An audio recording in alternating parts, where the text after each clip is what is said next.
right, hello everyone. Welcome to this third issue of SWIPE SciComm. I am Dr. Tullio Rossi, founder and director at Animate Your Science and editor of SWIPE. And today I have the great privilege of interviewing Sonya Pemberton. Welcome, Sonya. How are you today? I'm good. I'm good. I'm sitting here in not so sunny Greece today. Yeah, looking forward to our chat. Awesome. Well, if you don't know Sonya, well, she's quite an impressive person. She's one of Australia's leading documentary filmmakers. She's the creative director of her own company, Gene Pool Productions, and she's an Emmy Award recipient. And as a record-breaking, also she won the prestigious Eureka Prize for science journalism, not once, not twice, but 5 times. So I'm sure there are very good reasons for winning such a prestigious award many times. The reason why I invited Sonya today is because we met at the PCST conference. If you don't know about PCST, it stands for the Public Communication of Science and Technology. It's an international conference about science communication where Sonya gave the opening keynote, which was very impressive. In my opinion, the best talk of the conference. And as I'm also into the business of videos, in my case, animation, I was extremely fascinated by all your stories and insight into what goes into making a science documentary. So let's get started with this interview. So Sonya, I saw your career started with a Bachelor of Arts, and I wondered what got you into science. What made you drift towards science filmmaking? Well, I come from a scientific and medical family, and I'd always planned to be a doctor and wanted to be a doctor. My dad's a doctor. My grandfather is an epidemiologist, and he started the Journal of Epidemiology in the UK in the 1930s. And so I was brought up in a family where everyone said, justify your position. You know, if you made a statement, you had to have the facts, you had to have the references ready to hand. Otherwise, do not have a dinner party conversation. And so when I got into medicine, and I was going to study medicine, but actually, as soon as I actually got accepted for medicine, I realized I was mad. Like I was doing theater arts and I was doing performing and I was singing, and my whole life was in that world. And I guess I just wanted to prove to my parents I could get in. And then I quickly bailed and went across. I wanted to do journalism, but it was a bit late in the semester because I was enrolled for medicine. And I got to be very clear, I did not study medicine. I just got in and I lasted not more than a month or two. So there was no room in the journalism course, so I decided to do Bachelor of Arts and major in film and television just because it looked interesting. And I won't lie, within a month, I knew I was in the right place. I was just loving making films, and all of my kind of interest in theatre and singing and performance and writing and literature was just great. And so I did a few years. I went and worked in drama, where I met my husband here in Greece, and I worked as what's called an assistant director in drama. But I was always getting bored and grumpy, and I had an agent, the ripe old age of like 23, and she rang me and said, "You're always talking about science. You're always talking about viruses. You're always talking about medicine. I've seen this job advertised with the WHO and our CSIRO in Australia. And it was a project to make 21 films about viruses and diseases. And I never made a documentary in my life. I've been working in drama." And she said, "Why don't you give it a go? You're bored doing drama." Because drama was scripted. And everything was just laid out on paper. And there were some great films I worked on. But I just was bored, intellectually bored, I think. And anyway, I applied for this job with CSIRO and WHO, and I got it, much to everybody's surprise, because I was far too young, really, in hindsight. But I ended up executive producing and making 21 films about exotic animal diseases. And they went on to win the New York Film Festival and do all sorts of crazy awards. We did really well. And I found my two worlds collided. my love of my family upbringing of science and thinking about science, and particularly medical science, and my love of creating stories just collided in this peculiar job about making 21 films about diseases. And I got the nickname the Virus Queen because all my films are about viruses. Like one bacterium in there, but and I found my niche. And then when I finished the 3-year contract, we'd won quite a lot of awards for these science films, and they're really training films for vets and doctors. But they're about Ebola, rinderpest, foot and mouth, rabies. We went all over the world. We had film crews all over the world, and we had a lot of money, millions of dollars, to make this series. And the whole point of the series was to stop animals being inoculated with these diseases. So we would take them into laboratories. They would be inoculated with these horrible bugs, and then we would film the process of their getting sick and dying and eventually being put down. And it sounds really gory and horrible, but it was absolutely fascinating for me. And I got given an honorary pathology degree by the head of the lab, Plum Island Laboratory in America, Professor Chuck Mebus. And at the end of our 2 months, I think it was, on Plum Island, he gave me this beautiful handwritten pretend pathology degree saying you're a born pathologist. And I thought, oh, there you go. I got very good at opening up animals and finding tumors and recognizing stuff. And so at that point, I realized I wanted the art and the science. And so when I finished that contract, I went to our broadcasters and they started employing me to make proper documentaries, long-form documentaries for originally just Australian release and then eventually international release. And I haven't looked back. I really love the combination of art and science. That's my sweet spot. Wow, what a story. You literally got catapulted in it. My start was, by little building block, one by one. You start like 21 documentaries. Wow. Well, it was funny because I think that's the key marker. I've done some talks with film students and students. And one of the things I noticed looking back on my career is I keep reaching a T-junction, like you get to this point and you have to go left or right. And then I was very lucky. I had a lot of support. My husband was really supportive and my family is, I'm just very lucky. I was born into the right family at the right time.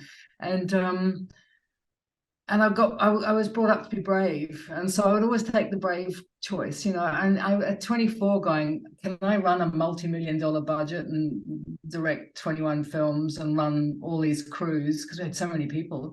And in fact, it was so funny when we were taken around the laboratory, there was a gentleman who was about 50 who was employed at the time as I think he had a research kind of position, not with my team, with a separate team, but we were both being introduced to the lab and everyone assumed that I was the researcher and he was the executive producer. And I've been like 24 going, oh, I'm going to hit this, am I? All right.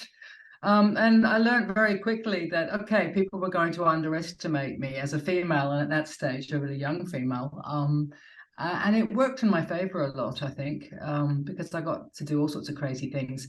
And we were able to take the format of making boring, dry science films and turn them into crazy films, which one was about a talking pig. And we got George Miller, who went on to make Babe, send us back in those days faxes going, how did you train your pig? And this was the film that won the New York Film Festival, and it was just a little film, and the brief was about diseases of pigs. But we got really brave and just decided to do it in ways that were interesting. And so I guess that's been the hallmark for me of just going, I could make a straight, boring, whatever film, but I don't want to. And also I think people get bored. If I'm bored, I'm assuming you're bored. That's absolutely right, and that I noticed that in your documentaries. You talked about 2 of them at the PCST conference, and I watched them in the last couple of days. And yes, they're both, I noticed, have an angle that they take that is not the usual. It's not just standard vaccine documentary. It's not just standard climate change documentary. They have a very unique angle, and I think that, yeah, it's a winning approach. So I want to start by talking about your documentary about vaccination called Jabbed. this one came out before Corona, but it's very, very timely, I would say. So for that documentary, I first want to know, who was your target audience, and what angle did you take to tackle this topic? Well, I was very interested in vaccine science, and I come from a medical family. So I grew up with the kind of medical bias that vaccines are good. They save millions of lives. They're a positive medical development. And I accepted that wholeheartedly, and to the most part still do. But I had friends and colleagues and people I knew who were very scared of vaccines, and some of them were outright vaccine skeptics. I wouldn't say they were deniers, but they were skeptics, and they weren't sure and they didn't understand. And so I set out to go, what could I contribute as a filmmaker that could help the people in my world that I know better feel more comfortable with vaccines and understand just how they work and how B cells work and T cells work and how antigens work and all that sort of stuff. But what I did before I started making a film is I did a massive research. And what I discovered, talking to social scientists, to scientists that study the behavior of vaccine refusal or vaccine hesitancy, I discovered firstly that there are lots of people who studied this, so I should use their expertise and not just try and reinvent the wheel. And I discovered that there are lots of vaccine films out there that are pro-vaccine, and there are lots of anti-vaccine films out that are against vaccines. And people seem to watch the films that appeal to their mindset. So somebody who was vaccine hesitant wouldn't watch a pro-vaccine film, and someone who's watching who's a pro-vaccine would never watch an anti-vaccine film unless they were just studying it to dismiss it. And I thought, well, why isn't there a film out there that sort of allows people to come to it from various points of view? I never wanted to, I did a lot of research and talked to a lot of researchers who showed me that the 1 or 2% of people that are really against vaccines and what we would call full-on anti-vaccine advocates, you're not likely to change their position because they're set in concrete. But there's this huge other bandwidth. There's 30 or 40% of people that are just nervous, that have questions, that don't understand how it works, vaccinate their kids, they don't know who to trust, and they go onto the internet and they find all this scary stuff saying vaccines are bad, and they find all these great things saying, oh, vaccines are brilliant. And I thought, well, what if there's something in the middle that goes, well, I know you're scared, so let's come on this journey and have a look at the scary bits. Let's go find a child that had a genuine vaccine injury. And I've got to tell you, that took me a long time, because most of the stories out there, when you dig deeper, the issues were not really about vaccination. They had a whole lot of other causes. But find a genuine vaccine reaction and explore what that is, and take it on that it's all right to be afraid of vaccines. That was the really unusual thing we did, because especially, we're talking, 10 years ago now? Yeah, 2012, I think it was. It really wasn't cool to say, it's okay to be nervous, it's okay to be afraid. You said to people, take your vaccines, be a good patient, take your vaccines. So this film set out to allow a little bit of ambiguity and to explore the scary stories, the things that we can see on the internet. And we followed 3 cases of families who deal with the lack of a vaccine and the consequences of that to their families, and the children get very sick and in some cases die. And we also followed 3 cases where they had adverse reactions to the vaccines, and we unpack that and explain how that happened and why it happened and how incredibly rare it is. And so the whole point of the film really came down to risk assessment, relative risk, and how you could perceive risk. And that, really what that film is about is risk assessment. And it took me maybe 2 years of research to realize that's what my film was. And I worked with really brilliant people. A guy called Dr. Brian Zygmunt Fisher in America does this incredible stuff on decision science and risk assessment. And he helped me really form some language that was original for this kind of film. And of course, I work with lots of vaccine scientists and vaccine developers, and people really got to understand that. But, you know, for example, I was offered money by Gavi, the Global Alliance of Vaccine and Immunization, to invest in the film. And I said, no, I'm not taking any money from any part of the industry. I will fund it just the normal way you fund films, which is with grants, just like scientists do. I apply for a grant, I get a grant, I build a film. That's how it works. I could have funded my film like that, but I didn't want to. And I'm very glad I didn't, because it gave me complete freedom to explore what people thought was the scary side of vaccine science, which is the very rare but real vaccine reactions. I would not have been able to do that if I was just making a propaganda film, if you like, pro-vaccine. So that was the whole thinking behind it. And I did a lot of audience testing. So firstly, I did a lot of testing before the film. We raised about $100,000 from memory. And I worked with 2 universities who did the first national survey for public attitudes to vaccines. We'd done lots of individual, and these 2 wonderful academics from different unis helped me build this, or they ran it really. And we did 45 questions. I think we had 6,000 participants, so it was statistically much greater than we needed for a country of 25 million. And we discovered patterns, and we discovered the 1.2 through to about 1.8% that don't vaccinate, the 30-40% that will absolutely vaccinate no matter what, and then this group in between that sort of pick and choose. And 98% of people end up fully vaccinating in Australia. We have a very high vaccination rate, except in some particular pockets of the country. So I was able to really see that we didn't have a problem for most people. So it was really important to get that message out. In terms of risk assessment, when we see something as risky, we perceive it as risky, then we all feel more risk. And so it was really important that I reassure people that, hey, 98% of the population vaccinate, and there's not a problem. But there's a small group where there's a problem, and there's a small group that are against, and there's a larger group, around about 30%, that have questions. So let's go look at the questions. And that was the approach. And then because I knew that what this group looked like, I could get a demographic profile of what these people would be like in this group or this group or this group. And I was squarely targeting the hesitant. And I knew what their concerns were. I knew the kind of things they were watching already. And so the film sort of gently went into that.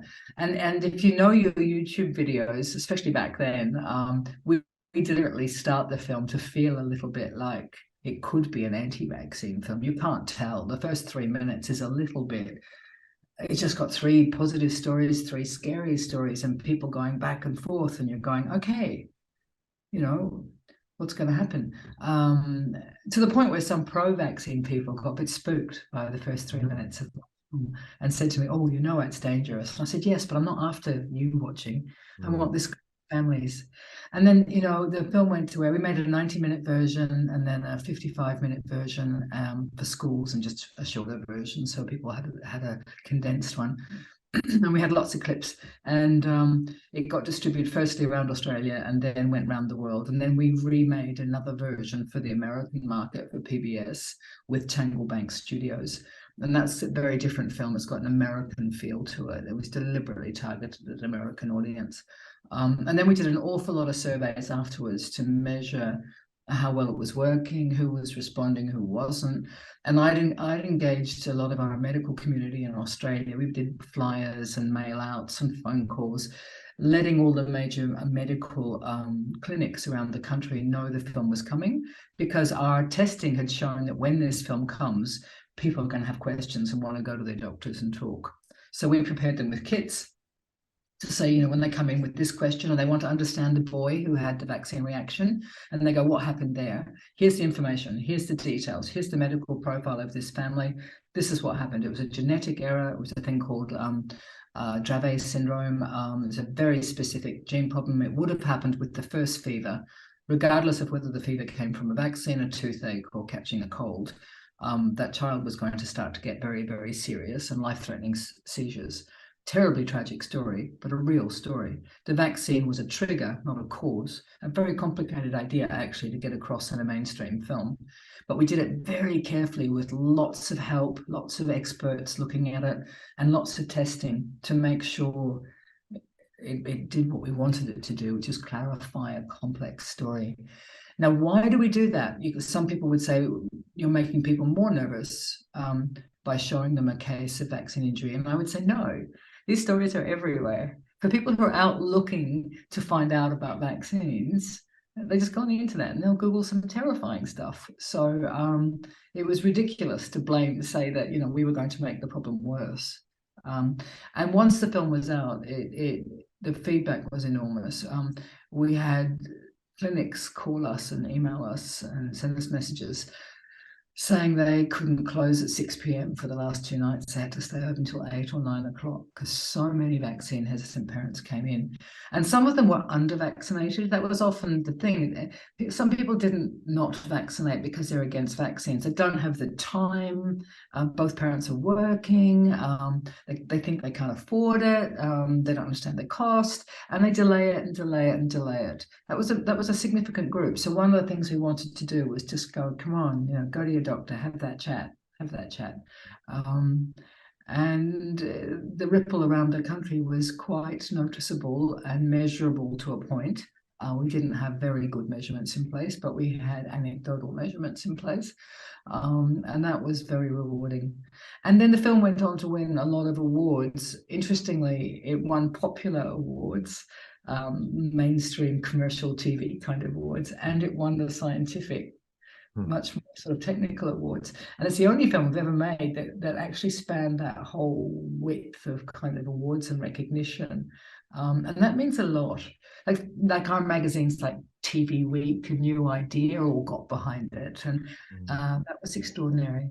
And then the government also used the week of our launch to change the government rules around vaccination and to put incentives for families to come and get vaccinated. And they released a whole vaccine campaign of their own around our film. So it had some political effect that was really useful. And for at least the next 2 years or so, we could see there was a real uptick in conversations. And also the whole point was to not make it about us and them. We never used the term anti-vaccine. I don't like that term. People are vaccine scared, vaccine hesitant, vaccine nervous. There's all these other sorts of terms because the film deliberately doesn't ostracize anyone who chooses differently. Yeah, that's something I noticed. Your very careful choice of words. For example, you describe the concept of herd immunity without using the word herd immunity, because during your talk you mentioned that that's actually a trigger word that will turn certain people off. Yeah. Because in the anti-vaxxer rhetoric, that word is associated with a very bad thing. Yes. And when we screened the film for some vaccine hesitant families that we brought in to watch the film at Rough Cut, as soon as the words herd immunity were used, they literally started looking at their phones or watches or just fidgeting and looking at each other and rolling their eyes. And I'm going, what's going on? And so we questioned them afterwards. And one guy in particular said, I hate that term herd immunity. And because it makes me feel this, that, and the other. And then I talked to some of the people who'd been studying this, and they said, yep, that's one of the triggers. And then we found there was a whole lot of others. So we left the sequence exactly the same, but took out the term herd immunity. And we didn't try and invent a new term like community immunity and all these things everyone's trying to do. We just didn't give it a label. We just explained the concept, and it seemed to work really well. In fact, people came out at the end going, oh, that scene where the guy's walking around and touching the FPOS machine and the girl behind's got it, and we know that they're going to spread it, and oh my goodness, and then realizing those rings of protection weren't around them, and you're going, okay, you just got herd immunity, that's what you need to walk away with. You don't need to know the term. And there was another one where there was a statistic, I might not get this quite right because it was 10 years ago, but it was like 1 in 30,000 or 1 in 15,000 people die from measles. Quite a small number. I mean, it's proportion as usual. But the second we used this particular number, again, the switch off happened. And it turned out that was a number and a saying, a statement that was in vogue at that time, around 2012, 13. And they were just sick of hearing it. They were just sick of it. So again, we took the number out and just showed what was happening, and they went along with it. So I think there's lessons for us in all sorts of contentious or polarized conversations, and vaccines are obviously often polarized conversations. There's something to be learned in this, finding language that works for all.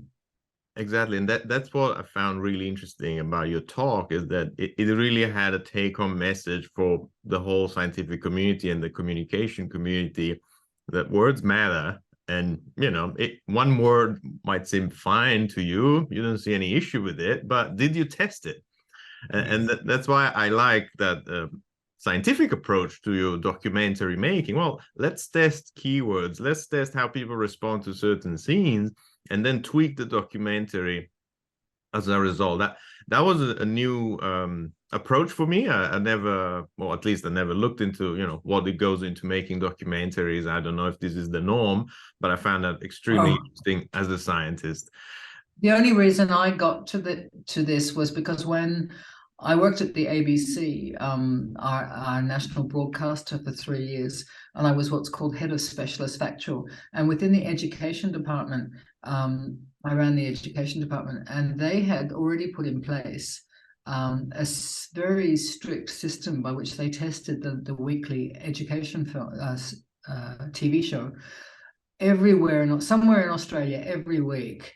There is a teacher watching children watch the weekly ABC program called Behind the News, and measuring their retention, their comprehension, where they muck around with the network. And I was watching this and watching how the education department were using it. And I'd done a primitive version of my own prior to this, but it was a sophisticated system, a lot of resources required. So that's the difficult bit. But I've been trying to apply the same sort of idea ever since. Absolutely. And this is a good segue to the next documentary I want to talk about, which is called Carbon. And, it could be considered a climate change documentary, but it doesn't mention the word climate change or global warming, which I also believe is not a coincidence. So I want to know, what was the thinking behind Carbon? How did you get that idea? Because it's a very original take on the CO2 problem. So yeah, what was the thinking behind that documentary, and what was your goal with it? Well, within our company, we've got a small unit, and we're literally about 7 or 8 people at that point. And we'd wanted to do something. We tried to take on useful films that can have some useful way to contribute for an audience. And we wanted to do something on climate change. Years earlier, 10 years earlier, I'd done a film called Crude, the story of oil, where I was the executive producer, and a very good scientist, filmmaker, Dr. Richard Smith, directed, wrote, and basically made the film. I was just the oversight on it.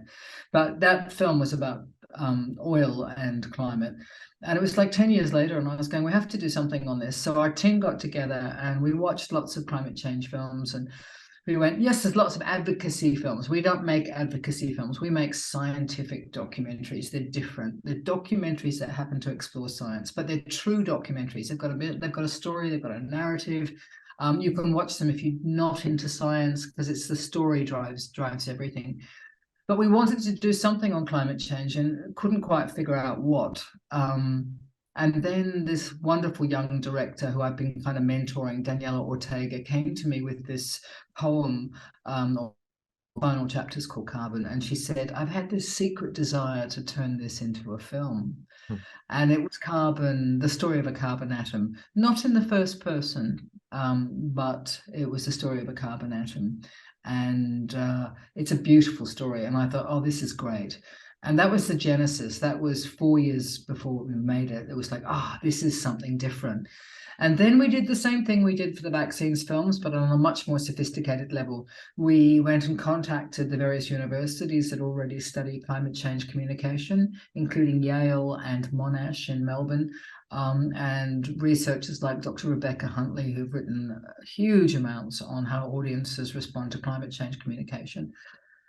And we worked out what the trigger points were, and we were looking at it going, okay, well, it's the same sort of thing. The climate change films preach to the converted, you know, people who already believe that climate's a problem. And then people who think that climate skeptics will think it's overblown or there's too much greenwashing. They'll switch off from these films. They won't even come to watch them. So you can't even get them in the door. So we went, okay, how can we create a film that would get the people who are climate skeptics or disengaged, just don't want to deal with it and are sick of hearing about it? How can we get them to the film? So I've been working with a scientist called Kahan,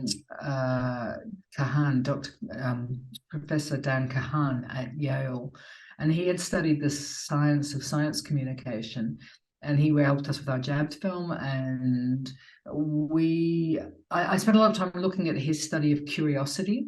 And he showed that when people are disengaged or against or skeptical about an area, the way to get them to engage is to raise their curiosity, incite curiosity. And if you can surprise them, you have a good chance of them paying attention and watching and following your story. Whereas if you just go, hello, climate change is really bad, you really shouldn't do this, stop, you know, they're just not going to watch. They're just not going to watch. Within 2 minutes, or even just the way the film's promoted, I'm not going to watch. So we thought, how can we get this group that are climate skeptics, again, not deniers, but skeptics or hesitants, who are just a bit on the fence, not quite sure. And also, how do we explain the deeper story underneath the carbon cycle? Because the book of periodic table and the story of carbon is about the deep cycles of carbon through our world. And we decided that this was the novel approach we could take. Also, it was my 8-year-old niece at the time going, Auntie, I understand climate change, but I don't understand why planting trees makes a difference. And so I sat there and I was explaining trees and what they do and absorbing carbon and la, la, la, la. And I thought, oh my God, I wish I had a film that just explained this. So all these ideas came together, and for 4 years we worked on this. And we decided to make it the story of the element carbon. And we would trace the story of the element of carbon as if it was a person from birth through to potential death, although actually carbon is basically immortal. And then we would show the cycles of life of that person, carbon. And initially carbon was male, but then we realized carbon was the ultimate bonding agent, and it was the creator and destroyer of all life. And we went, hello, she should be female. So we made carbon a female. And then we talked to the wonderful Australian actress Sarah Snook, who stars in Succession, you know, the wonderful HBO series. And she happens to live in Melbourne. We were all in lockdown, and managed to get her to agree to do the voice. So we've got this fantastic actress playing the voice of carbon. And so that's the idea. The idea was, we will tell the story of an element, and the element story has a huge life cycle. This bit's about the atmosphere and climate change. And then the story keeps going. So when you travel on this journey, you learn about the formation of carbon, the formation of planets and stars, and how carbon is born, and then how carbon seeds life, DNA, backbone of organic chemistry, etc., forms us, how things live and die, the cycles burying carbon, letting carbon loose. And then we bring in, you know, human intervention, what happens with the burning of fossil fuels, and seeing how the whole system's accelerated. And we get to this point where, okay, you get what's happening to the climate. And we have our moment then where we don't make any bones about the fact this is a climate change film, because we hit really hard. But then we don't leave the film there. We keep going and saying, okay, what happens to carbon next? Because she will outlast us. No matter what we decide to do with her, you know, if we decide to use her for good or for bad, she'll keep going, and she'll keep cycling and cycling and cycling, even when our planet's destroyed and our sun explodes and, you know, everything's all over. She'll continue on in some form or other. And so it's an epic story. And then we did a lot of testing of it and found that it's an interesting one. It wasn't wholly successful because there are some people who hate the idea of anthropomorphizing an element. They hate it. You never can please everyone. It can't please everyone. And also we found that a lot of always men didn't like the fact that Carbon was female, really didn't like that. And so we had like 42 amazing reviews when the film first came out. 2 of them were negative, and both of them were men in their 60s and above who basically went, oh, the film could have been really good, but anthropomorphizing an element. And why is she female? And why did all the scientists agree? Why did Neil deGrasse Tyson agree to be in this film? And why did Susan Simard agree to be in this film? And I thought, because they got it. They understood what we were trying to do. We were trying to tell a different story, to get a different engagement. And also what we find is it's really doing well in schools. And kids just love it. You know, they don't care about Carbon suddenly speaks. You know, think about the Marvel comics and Marvel films and just stretching reality. And in fact, it's more engaging for them because it's just a story. And you can remember stories. She's born, she lives these lives, she goes off into the future. And hey, along the way, she might destroy us. Not because she wants to, but because we're using her badly. It's not Carbon's fault, as Neil deGrasse Tyson says. You know, it's what we're doing with Carbon. And so that story is actually quite easy to grasp, whereas the carbon cycle, I've got to tell you, is the most boring thing. If you watch any carbon cycle movies on YouTube, even the wonderful science communicators, you know, they're really hard to watch. And they're really complicated, and they're really important and really, really, you know, great, but your average punter is not going to watch it. So that was our job, was to go, how can we do this differently? It's one offering amongst many out there, but it's doing really well in schools. It's been made into an IMAX film at the moment. In North America, it's going to begin touring with an orchestra. It's got an incredible score. Terrific. Piece orchestra composed that score. It's a big score. Beautiful. And because we made it over the lockdown, its carbon footprint was really low. Instead of us filming in 15 different countries, we had to pick up crews all around the world and film remotely. And we had to develop a whole different way of filming, like most filmmakers did during that period. But the end result is a very low impact carbon footprint, which fits the theme. Yeah. So we've learned a lot from that. And the film's been out for about a year now. Yeah. And you know, my PhD was on climate change. I know the carbon cycle pretty well, but still I learned something from that movie, and I found it really enjoyable. The whole part about the creation of carbon is something I never looked into. I just looked at the more directly applicable part about why is the carbon cycle important to us today, but there was a whole other side of the story I never really looked into. So I found that really enjoyable, and I'm totally with you with the anthropomorphizing. Putting a character at the center of the story and telling a story is the same advice we give to our clients when we make animations. You know, we try to push it as the default mode. We ask, okay, let's design a character for your movie, for your video. And some of them like, wait, what character? Do we need a character? I'm like, yeah, it's a lot better with a character, trust me. Yeah. Otherwise, who do you, especially, you know, we do animations, who do you put at the center? Who's your subject, right? Yeah. So it's definitely a winning approach. And I've never seen any other climate change documentary that takes that approach. And as a result, they all tend to be quite boring, while yours was easy to follow and a story and enjoyable. And it, you know, that, you know, hour and a half goes quickly because it tells a story. All right, well, Sonya, I think we're getting close to the end of today's interview, although I could talk to you for a whole day. One more thing that I'll say as a climate scientist, I found very relatable to your movie Carbon is the part where you bring in the climate scientist talking about her own grief and the suffering she feels knowing that the environment she loves is falling apart piece by piece. It's like watching a car crash in slow motion. I could very much relate to that. In fact, one of the reasons why I moved into communications and I'm not an active researcher anymore is that reading too much about climate change was getting to me. it was making my life pretty miserable. And I realized the right place for me is not being so close to it, but more at the distance. I can help researchers as a communication expert, but I didn't want to be the researcher anymore because that was being too close. So I could really maybe you didn't strongly. consider me as your target audience, but your documentary struck a note also for me as a climate scientist. I'm glad. That same scientist, Dr. Joel Gergis, has just recently released a book called Humanity's Moment. And it tells her story about the grief around climate change as an IPCC expert and able to see all the world's data for the last however many years, 5, 8 years, something like that. And then it's about how she made peace with that.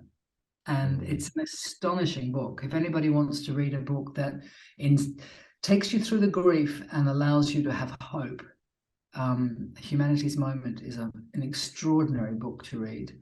And I think it's very important that our film also ended on a note of hope, that there are things we could do, and we are doing. We've just got to get a move on. And most of the younger generation get that. But to give up and just go, it's all too much, you know, we're going to hit 1.5. Well, we can stop hitting 1.6 or 1.7, you know, like, so there's a lot of things we can do. But I think that grief that we all feel, it's also one of the things that stops people watching this kind of film, because you just don't want to be reminded, you know. COVID's the same. We don't want to watch films about COVID at the moment. Long COVID, we don't want to, even though we know it's still around and having huge impact. We all want to go, oh, I don't want to look at that right now. And as a communicator through the public broadcasting and the international broadcasting, this is really difficult, because should I be making films about subjects people don't want to watch? I mean, I say yes. I've just got to find a way to get them to watch. But very difficult time when there are hard stories out there around science that people don't want to hear. Difficult. So it's even more important that all of us who are communicators work extra hard. Absolutely. And that's why I love the approach you've taken. And I think it's a winning one. All right. Well, it's time to wrap things up. So first of all, I wanted to ask you, what piece of advice would you give to people that are dreaming about a career like yours?